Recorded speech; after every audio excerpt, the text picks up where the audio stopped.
salaamaaleykum sama gaay yi suñu diine xam daf cee jiitu moo tax nañu góorgóorlu ci xam gi bu baax a baax ndax ñu mën ko jëfee ci loolu nag maa ngi leen di invité yéen ñëpp ci seen YouTube bii di Diine 4 TV ak Moustapha Ndiaye ñu góorgóorlu ci xam gi ndax ñu gën ko mën a def ni mu waree Diine 4 TV.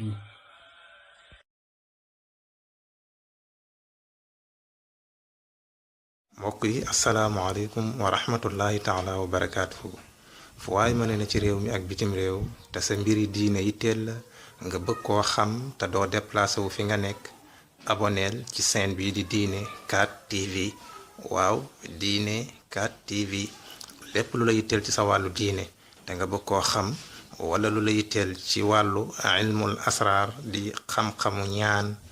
aboneel ci chaîne bii di Diine 4 TV ngeen di ci ànd ak seen xarit seen mbokk Serigne Moustapha Ndiaye incha allah. asalaamaaleykum man la Ibrahima Fall la ingénieur informatique depuis France donc dama doon leen wax ne doo leen bëggee xam seen diine am na seen YouTube Diine 4 TV seen YouTube Diine 4 TV lépp loo bëgg a xam ci sa diine comment nga koy noo ko mën a toppee sa diine xam sa diine da ngay topp seen boobu di Diine 4 TV